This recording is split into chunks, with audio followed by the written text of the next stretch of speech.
Hello my dear students, welcome to BSc. उम्मीद करता हूँ आप सभी लोग बेहतर होंगे और अपनी स्टडी को बहुत बेहतर तरीके से कर रहे होंगे। बचे हुए हैं मात्र दो पेपर, सामाजिक विज्ञान और साथियों आर्ट। और जिसको लेकर के आप डर रहे हैं कि सामाजिक विज्ञान में प्रश्न उत्तर कैसे लिखेंगे, एमसीक्यू क्वेश्चंस को कैसे हैंडल करेंगे, कैसे हम मैपिंग करेंगे, तो अभी से लेकर के जब तक सामाजिक विज्ञान का पेपर ना हो जाए, मतलब उससे पहले जो एक रात पड़ेगी उस रात तक बीएससी के साथ बने रहें। और मैं निश्चिंत आपको 100% की गारंटी देता हूँ कि मैं जो भी बताऊँगा आपको, चाहे वो इतिहास के एमसीक्यू प्रश्न हो, चाहे इंपॉर्टेंट प्रश्न हो, चाहे साथियों वो जिस भी, चाहे वो इकोनॉमिक्स हो, हिस्ट्री हो, ज्योग्राफी हो, सभी के क्वेश्चन मैं बताऊंगा। और जितना बताऊंगा उससे बाहर नहीं आएगा, इस बात का विश्वास रखिए। मैंने मैथ में बताया, मैथ में उतना आया, विज्ञान में बताया वही आया, हिंदी में बताया वही आया। बस आप ईमानदारी से पढ़ के जाना मेरे लाल, आपका पेपर बहुत ही बेस्ट जाएगा। तो आज क्या लेकर के आया हूँ, कक्षा 10 सामाजिक विज्ञान बोर्ड एग्जाम 2025 के लिए महत्वपूर्ण एमसीक्यू प्रश्न है। 50+ इतिहास के एमसीक्यू प्रश्नों को देखेंगे। तो इतिहास में आपके पांच चैप्टर हैं, सॉरी कितने, 5 चैप्टर हैं। इन 5 चैप्टर से मैंने छांट के 50+ एमसीक्यू क्वेश्चंस को तैयार किया आपके लिए। अगर इन 50 एमसीक्यू क्वेश्चंस को देखते हैं तो इतिहास से जो भी क्वेश्चंस आएगा आपसे छूटेगा नहीं। फिर भी जो भी कॉन्सेप्ट बताऊंगा, कॉन्सेप्ट भी तैयार रखना, पूरा का पूरा गेम ओवर हो जाएगा। तो आइए शुरू कर जाए इस क्लास को। लेकिन अगर आप चैनल पर पहली बार है, सब्सक्राइब कर लो बोर्ड एग्जाम 2025 में बेहतर अंक लाने के लिए। बाकी साथियों अपने साथियों को इस वीडियो को शेयर जरूर करिएगा। आइए साथियों शुरू करते हैं आज इस क्लास को। मेरे प्यारे प्रिपरेशन कक्षा 10 सामाजिक विज्ञान हिस्ट्री मतलब इतिहास के महत्वपूर्ण बहुविकल्पीय प्रश्नों की चर्चा करेंगे इस क्लास में। कितने प्रश्न होंगे साथियों, ये 50+ प्रश्न होंगे बहुविकल्पीय, जो आपको दिलवाएंगे बहुत ही अच्छे अंक आपके बोर्ड एग्जाम 2025 में। पहला प्रश्न लिखा हुआ है, फ्रांस में गणतंत्र की घोषणा किस वर्ष, मतलब कि गणतंत्र और स्वतंत्रता में अंतर होता है साथियों। गणतंत्र मतलब जो वहाँ पे कानून लागू हो गया, तो फ्रांस में किस वर्ष कानून लागू हुआ है, किस वर्ष कानून लागू होने की घोषणा हुई साथियों। ऑप्शन नंबर 1815 ईस्वी, 1830 ईस्वी, 1848 ईस्वी, 1871 ईस्वी। तो ऑप्शन नंबर साथियों सी सही है। 1848 ईस्वी में साथियों क्या हुआ था, फ्रांस की गणतंत्र की घोषणा हो गई थी। ओके, क्वेश्चन नंबर 2 लिखा है, निम्नलिखित नेताओं में से किसने एक गुप्त संगठन यंग इटली बनाया।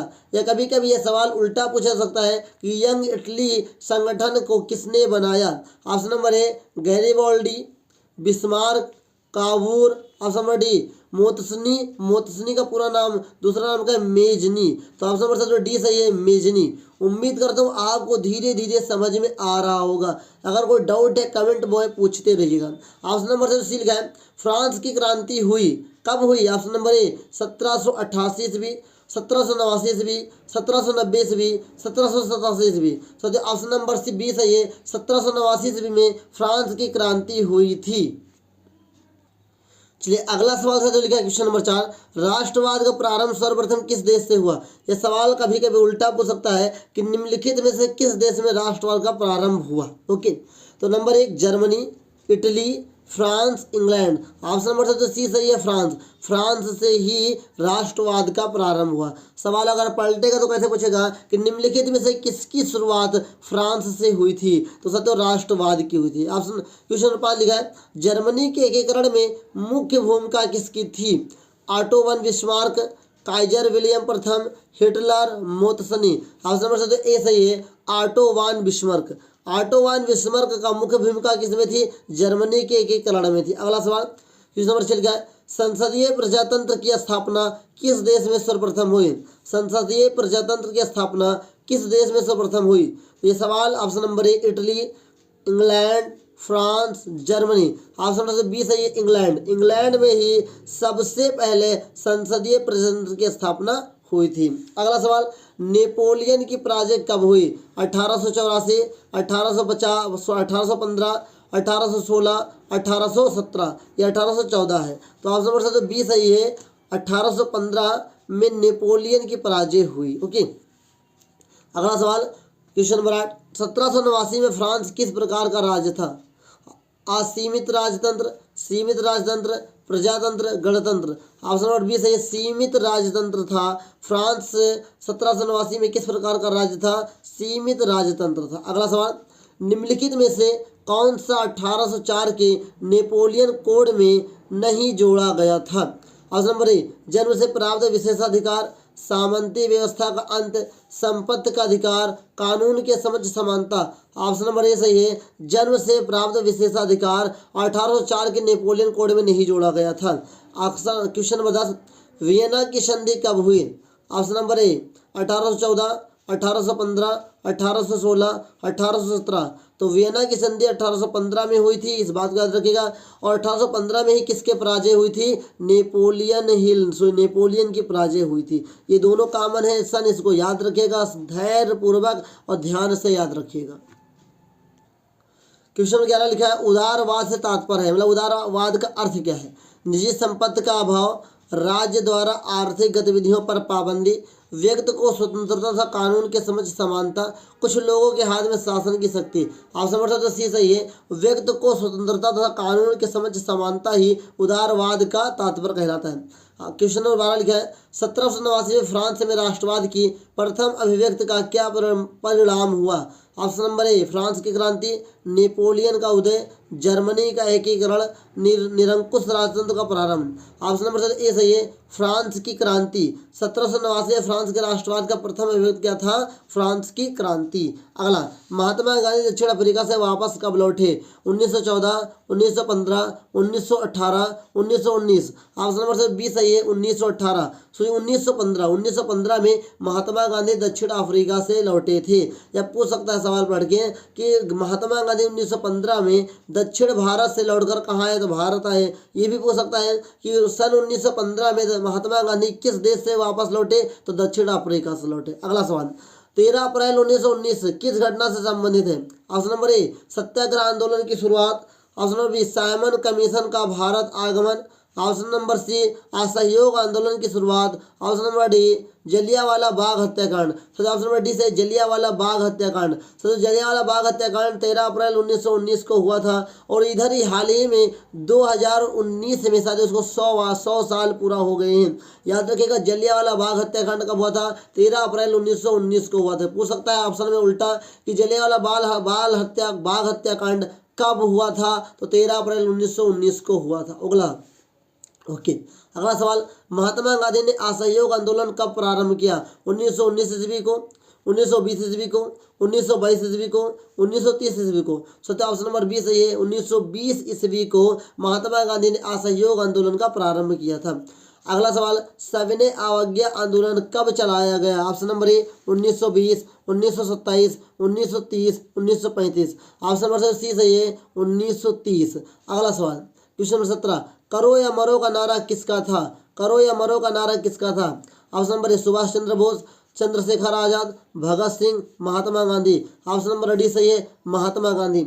मैं साथियों आपको समझा रहा हूं कि जितने भी सवाल मैं आपको बता रहा हूं ऑब्जेक्टिव बहुत ही इंपॉर्टेंट है, हर बार पूछे जाते हैं। 7 प्रकार के आप सभी को पता है पेपर बनते हैं यूपी बोर्ड के अंदर, और इसमें से 7 प्रकार में से जो सवाल मैं बता रहा हूँ उन सभी पेपरों में आपको देखने को मिलेगा कहीं ना कहीं। ओके अगला सवाल, क्वेश्चन 18 लिखा है वंदे मातरम गीत किसके द्वारा लिखा गया है? Option number A Bankim Chandra, option number B Rabindranath Tagore, Mahatma Gandhi, इनमें से कोई नहीं। ऑप्शन नंबर ए सही है, बंकिम चंद्र चटर्जी इनका पूरा नाम है। अगला सवाल, असहयोग आंदोलन का मुख्य कारण क्या था? ऑप्शन नंबर ए रॉलेट एक्ट, प्रथम विश्व युद्ध, खिलाफत आंदोलन, द्वितीय विश्व युद्ध। तो ऑप्शन नंबर सी सही है, खिलाफत आंदोलन। असहयोग आंदोलन का मुख्य कारण क्या था? खिलाफत आंदोलन।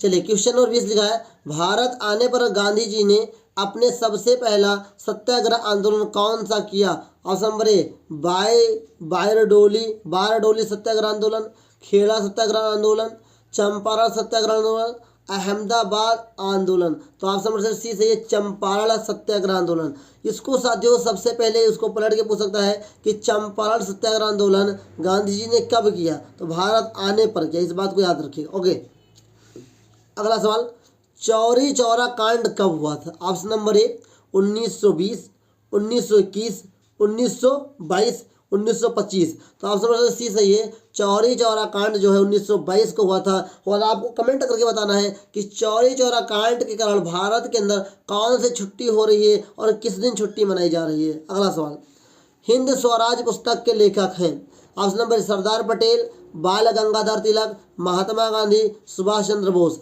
ऑप्शन नंबर जो सी सही है, महात्मा गांधी हिंद स्वराज पुस्तक के लेखक हैं। अगर ये जो एग्जामिनर होगा सवाल पढ़ना चाहेगा तो कैसे पलटेगा कि निम्नलिखित में से कौन सी पुस्तक महात्मा गांधी की है, 2-4 पुस्तकों का नाम दे देगा जिसमें एक हिंद स्वराज पुस्तक का भी नाम आपको मिलेगा। तो देखिए आपको सवाल अच्छी तरीके से याद रखना है, जवाब भी अच्छी तरीके से याद रखना है।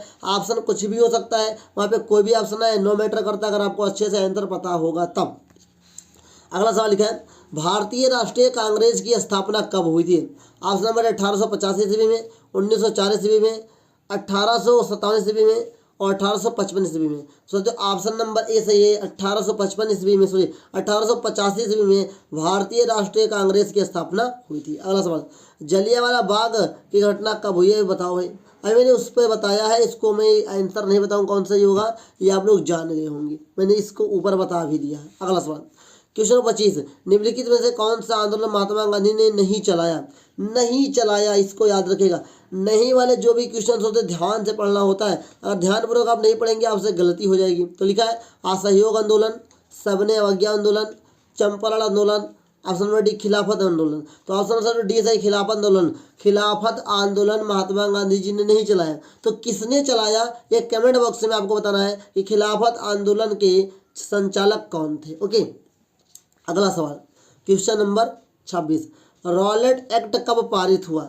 ऑप्शन नंबर ए 1918 ईस्वी, ऑप्शन नंबर बी 1919 ईस्वी, ऑप्शन नंबर सी 1920 ईस्वी, ऑप्शन नंबर डी 1980 ईस्वी। तो ऑप्शन नंबर बी सही है, 1919 ईस्वी में रॉलेट एक्ट पारित हुआ। अगला सवाल, आर्थिक महामंदी का प्रारंभ कब से हुआ? Option number 1919, option number B 1926, option number C 1929, option number D 1934। तो ऑप्शन नंबर सी सही है, 1929 को आर्थिक महामंदी का प्रारंभ हुआ था। आगे बढ़ते हैं। अगला सवाल क्वेश्चन नंबर 28 लिखा हुआ है, जमीन को उपजाऊ बनाकर गेहूं या कपास की खेती हेतु कैनाल कॉलोनी कहाँ बसाई गई? ऑप्शन नंबर ए गुजरात में, उत्तर प्रदेश में, पंजाब में, उड़ीसा में। ये साथियों सवाल लिखा जमीन को उपजाऊ बनाकर गेहूं, तो गेहूं सबसे ज़्यादा कहाँ पैदा होता है, इस बात को याद रखिएगा। तो अनुमान ये लगाइए कहाँ पैदा होता है। तो option number A Gujarat, Uttar Pradesh, Punjab, Orissa. Option number C है पंजाब। पंजाब गेहूं के लिए फेमस है, तो पंजाब और हरियाणा। अगला सवाल 1944 में अंतर्राष्ट्रीय मुद्रा कोष, इसका IMF शॉर्ट फॉर्म है। कभी कभी सवाल उल्टा भी पूछा जा सकता है, इस बात को याद रखिएगा कि स्थापना कहाँ हुई थी। मतलब सवाल ये पूछ रहा है कि IMF की स्थापना कहाँ हुई थी। कभी कभी साथ ही इसको नाम को काट करके केवल IMF हो सकता है। तो समय ब्रिटेन, संयुक्त राज्य अमेरिका, फ्रांस, भारत। संयुक्त राज्य अमेरिका को कैसे पूछेगा? USA पूछ सकता है। तो साथियों ऑप्शन नंबर बी सही है साथियों, संयुक्त राज्य अमेरिका में सन 1944 में IMF की स्थापना हुई थी। चलिए क्वेश्चन नंबर 30 लिखा हुआ है, संयुक्त राज्य संघ का मुख्यालय कहाँ पर स्थित है? ऑप्शन नंबर ए वाशिंगटन, जिनेवा, न्यूयॉर्क, ऑस्ट्रेलिया। तो ऑप्शन नंबर सी सही है, न्यूयॉर्क में साथियों संयुक्त राज्य संघ का क्या है, राष्ट्र संघ का क्या है, मुख्यालय स्थित है। अब इस सवाल को उलटना पलटना होगा तो कैसे पलटेगा कि निम्नलिखित में से न्यूयॉर्क में किसका मुख्यालय है? तो संयुक्त राष्ट्र संघ का मुख्यालय है। अब क्वेश्चन नंबर 31 लिखा, अफ्रीका में किस बीमारी के प्रसार से अधिकांश जानवरों की मृत्यु हुई? इस बात को याद रखेगा। Question number 1 plague, rinder paste, malaria, animal fever. तो साथियों ऑप्शन नंबर बी सही है, रिंडर पेस्ट से साथियों अधिकतर जानवरों की मृत्यु हो गई। क्वेश्चन नंबर 32 लिखा, महामंदी का सबसे बड़ा असर पड़ा। ऑप्शन नंबर ए तकनीक पर, कृषि क्षेत्र पर, परिवहन पर, इनमें से कोई नहीं। तो ऑप्शन नंबर बी से कृषि पर, तकनीक मतलब महामंदी का सबसे बड़ा असर पड़ा। अगर कोई महामंदी हो जाएगा किसान को ना फसल बिक पाएगी, और जब सबसे बड़ी दिक्कत है किसानों के पास जो सबसे ज़्यादा मेन सोर्स होता है रुपये पैसे का, वो क्या होता है साथियों? कृषि ही होती है। का जो खेत पास है गल्ला होता है वही होता है। जब वही नहीं बिकेगा तो उनके पास पैसा कैसे आएगा? तो सबसे बड़ा असर कहाँ पड़ेगा? किसानों पे पड़ेगा। अगला सवाल, संयुक्त राष्ट्र संघ की स्थापना कब हुई? Option number 1945, 1920, 1942, 1947। तो सर ऑप्शन नंबर ए सही है साथियों, 1945 में संयुक्त राष्ट्र संघ की स्थापना हुई। उल्टा कैसे पूछेगा कि निम्नलिखित में सन 1945 में किसकी स्थापना हुई? संयुक्त राष्ट्र संघ की हुई। संयुक्त राष्ट्र संघ का मुख्यालय कहाँ है? न्यूयॉर्क में। कहाँ है? न्यूयॉर्क में। अगला सवाल, प्रथम विश्व युद्ध का प्रारंभ कब हुआ? Option number A 1914, option number B 1939, option number C 1942, option number D 1919। तो ऑप्शन नंबर ए सही है, 1914 में साथियों प्रथम विश्व युद्ध का प्रारंभ हुआ था। अगला सवाल, क्वेश्चन 35, ब्रिटेन में कॉर्न कानून समाप्त करने का क्या कारण था? ऑप्शन नंबर ए जनसंख्या में वृद्धि, कृषि उत्पादों में वृद्धि, कॉर्न आयात नियंत्रण। कॉर्न आयात, कॉर्न मतलब क्या था? मक्का। उद्योगपतियों एवं शहरी लोगों का विरोध। सो ऑप्शन नंबर डी सही है, उद्योगपतियों एवं शहरी लोगों का विरोध। याद रखिए सवाल को अच्छी तरीके से पढ़ना है, उसका जवाब अच्छी तरीके से देना है। सब जगह तुक्का नहीं काम करने वाला है, अगर तुक्के में रह गए तो बर्बाद जाओगे। तुक्के पे ध्यान मत देना ज़्यादा। ओके, अगला सवाल, 1944 में ब्रिटेन वुड्स सम्मेलन कहाँ आयोजित किया गया था?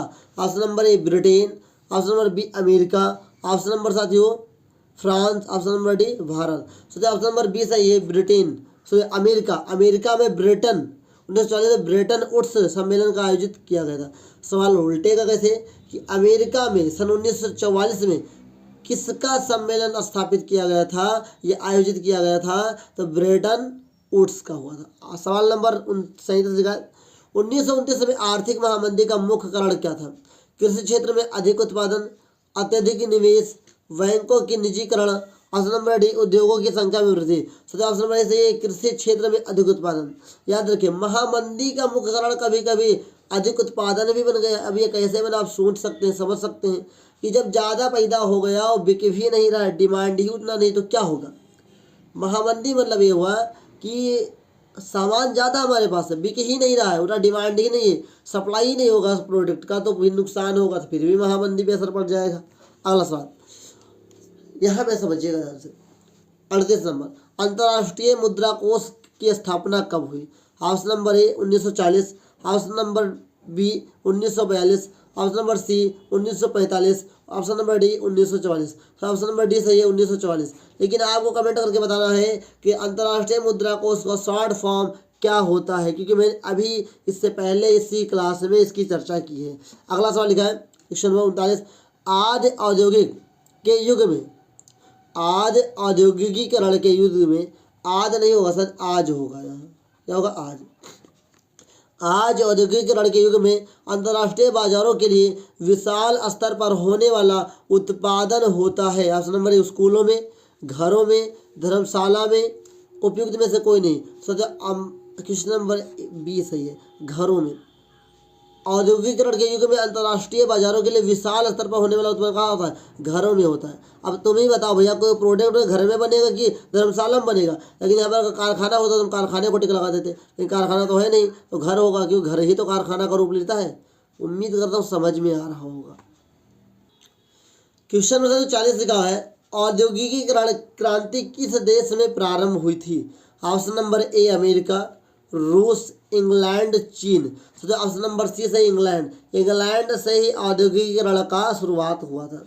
सवाल उलट के पूछेगा कि निम्नलिखित में से इंग्लैंड में से या इंग्लैंड से किस क्रांति की शुरुआत हुई? तो मेरे प्यारे साथियों औद्योगिकीकरण की हुई थी। अगला सवाल, 18वीं शताब्दी के अंत में नए युग का पहला प्रतीक किसे माना गया? गेहूं को, कपास को, सब को, सब नहीं सेब को, सेब को, मटर को। ऑप्शन नंबर बी सही है साथियों, कपास को। इस बात को याद रखिएगा, कपास को साथियों क्या माना गया? 18वीं सदी के नए युग का पहला प्रतीक माना गया। अगला सवाल क्वेश्चन नंबर 42 लिखा है, गुजरात प्रांत के समुद्री तट पर स्थित किस बंदरगाह के माध्यम से भारत खाड़ी और लाल सागर के बंदरगाहों से जुड़ा हुआ है? ऑप्शन नंबर ए अहमदाबाद बंदरगाह, ऑप्शन नंबर ए पोरबंदर बंदरगाह, भरूच बंदरगाह, सूरत बंदरगाह। तो ऑप्शन नंबर डी सही है, सूरत बंदरगाह। ओके, सूरत बंदरगाह कहाँ स्थित है? गुजरात प्रांत में स्थित है। अगला सवाल क्वेश्चन नंबर 43, मुंबई में पहली कपड़ा मिल की स्थापना कब हुई? तो 1824 ईस्वी में, 1844 ईस्वी में, 1854 ईस्वी में, 1874 ईस्वी में। तो ऑप्शन नंबर जो सी सही है, 1854 ईस्वी में पहली कपड़ा मिल की स्थापना हुई थी। उम्मीद करता हूँ आपको समझ में जरूर आ रहा होगा। अगला सवाल, क्वेश्चन नंबर 44, 1885 ईस्वी में भारत की पहली जूट मिल लगाई गई। गुजरात में, बंगाल में, उड़ीसा में, पंजाब में। ऑप्शन नंबर बी सही है, बंगाल में। बंगाल में साथियों पहली कपड़ा मिल लगाई थी गई थी, इस बात को याद रखिएगा। वो भी जूट की, कपड़ा मत सोचिए, कपड़ा मिल तो 1854 में लगी थी मुंबई में, लेकिन जूट वाला जो कपड़ा बनता है, जूट का जो सामान बनता है, उसकी फैक्ट्री कहाँ लगी थी? पहले बंगाल में लगी थी। कोई ना कोई कारण तो रहा होगा लगने का, आप सोच समझ सकते हैं। अगला सवाल, अभी तो हम लोग 44 कर चुके हैं, 50 के बाद हमें तक पहुंचना है, 50 प्लस का वादा है। ध्यानपूर्वक क्लास को देखिएगा, बहुत ही इंजॉय आपको मिलने वाला है। अगला सवाल, क्वेश्चन नंबर 45, नए मजदूरों की भर्ती करने के लिए उद्योगपतियों द्वारा रखे जाने वाले जॉबर के बारे में क्या असत्य है? ऑप्शन नंबर ए, लोगों को काम के लिए लाता था, काम के लिए लाता था। वह कोई विश्वसनीय कर्मचारी होता था। ऑप्शन नंबर सी, वह उद्योगपतियों के घराने का ही होता था। ऑप्शन नंबर डी, वह काम दिलाने के बदले तोहफे की मांग करता था। तो साथियों ये तीनों सही है, लेकिन ये ऑप्शन नंबर सी ये नहीं सही है। कोई जरूरी नहीं कि उद्योगपतियों के घर के होते हुए मजदूरी में रखेगा, कोई जरूरी नहीं, इसलिए ये असत्य है। क्या पूछा था? असत्य पूछा था, असत्य को हमने छांट निकाला। क्वेश्चन नंबर 46, मैनचेस्टर के उद्योगपतियों अपने कपड़ों के बंडलों पर क्या लगाकर उन्हें बेचते थे? स्टिकर, चिट, लेबल, कोई गिफ्ट। ऑप्शन नंबर सी सही है, लेबल का उपयोग वो लोग करते थे। क्वेश्चन में 47 लिखा है, जापान की सबसे प्राचीन पुस्तक का क्या नाम है? Option number A, diamond Sutra, Bible, chapbook, Pickwick. Sir option number A सही है, डायमंड सूत्र। क्वेश्चन नंबर लिखा है, मार्टिन लूथर थे समाज सुधारक, शासक, धर्म सुधारक, वैज्ञानिक। ऑप्शन नंबर सी धर्म सुधारक। वेरी इंपॉर्टेंट है, सवाल पलटेगा कैसे, ध्यान समझिएगा।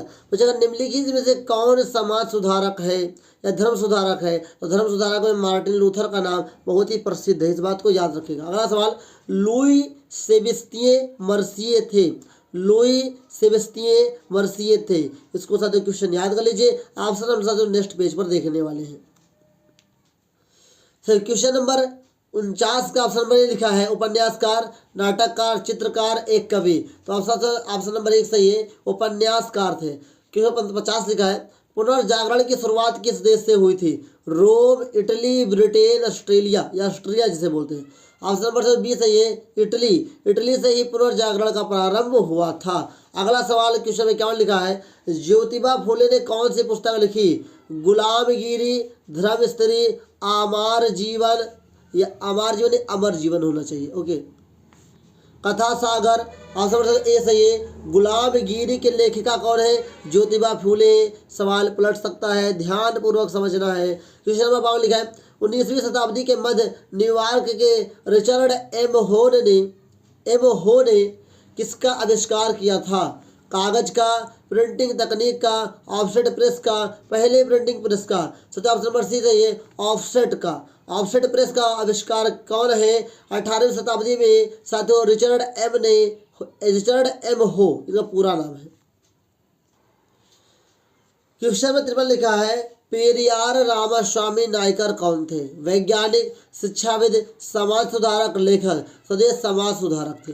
क्वेश्चन नंबर 54 लिखा है, भारत में प्रिंटिंग प्रेस किस शताब्दी में आई? 16वीं शताब्दी, 17वीं शताब्दी, 18वीं शताब्दी, 19वीं शताब्दी। सही ऑप्शन नंबर ए सही है, 16वीं शताब्दी। 16वीं शताब्दी में साथियों प्रिंटिंग प्रेस का साथियों भारत में शुरुआत हुआ था। अगला सवाल, बंगाल गजट नामक पत्रिका का संपादन किसके द्वारा किया गया था? Jane Austen, James Augustus Hicky, Raja Ram Mohan Roy, Tarabai Shinde. Option number B सही है, जेम्स अगस्टन हिक्की ने साथियों बंगाल गजट नामक पत्रिका का संपादन किया था। सही ऑप्शन नंबर कौन सा सही है? जेम्स अगस्टन हिक्की ने किया था। ओके, अगला सवाल लिखा है, गुलामगिरी किसकी रचना है? इसका ऑप्शन मैं नहीं बताऊंगा, ऑप्शन आप लोग जान चुके होंगे क्योंकि इस प्रश्न की चर्चा हम लोग पहले कर चुके हैं। ओके, क्वेश्चन नंबर 57 लिखा है, केसरी नामक पत्रिका के संपादक पर निम्नलिखित में से किसे 1908 ईस्वी में कैद कर लिया गया था? ये केसरी नामक पत्रिका है और इसके लेखक जो होंगे उन्हीं को तो कैद किया जाएगा। तो option number A Gopal Krishna Gokhale, Mahatma Gandhi, Bal Gangadhar तिलक, विनोबा भावे। तो सदा ऑप्शन नंबर सी सही है। बाल गंगाधर तिलक को 1908 ईस्वी में कैद कर लिया गया था। किस लिए? केसरी नामक पत्रिका के लिए, क्योंकि उन्होंने ऐसा लिख ही दिया था, भड़कने वाला बयान था इसके अंदर, लोग भड़क गए थे सरकार को लेकर के, इसलिए सरकार ने इन्हें गिरफ्त कर लिया और कैद में डाल दिया। उम्मीद करते हैं ये प्रश्न आपको समझ में आया होगा। और अगर कोई डाउट होगा तो सारे समझ में आ जाना चाहिए, पूछेंगे कमेंट के थ्रू। कोई भी डाउट हो तुरंत पूछिए। देखिए कितने आसान तरीके से मैंने आपको सब कुछ बता दिया। सो मैंने जो वादा किया था इतिहास को लेकर के, वो विकल्पीय प्रश्नों में जो मैंने शुरुआत से वादा किया उसको मैंने निभाया 50+ को लेकर के। और ऐसे ही मैंने सामाजिक विज्ञान के जितने भी खंड होते हैं, अर्थशास्त्र, नागरिक शास्त्र, भूगोल, इतिहास, सबके लिए मैंने प्रश्न तैयार किए हुए हैं। बस एक एक करके आपको देता रहूंगा। बस आप अपना सहारा मुझे बनाए रहे। और साथ ही सबसे अच्छी बात ये होगी कि आप इस वीडियो को लाइक कर देंगे और अभी दोस्तों तो शेयर कर देंगे, जिससे होगा क्या, उस दोस्त की भी मदद हो जाएगी जो पढ़ना चाहता है, जो अच्छी तरीके से तैयारी करना चाहता है। उम्मीद करता हूँ आपको सारी बातें समझ में आई होगी। अगर कोई डाउट होगा कमेंट बॉक्स में पूछ लीजिएगा और मिलेंगे नेक्स्ट क्लास में। तब तक के लिए जय हिंद, वंदे मातरम साथियों।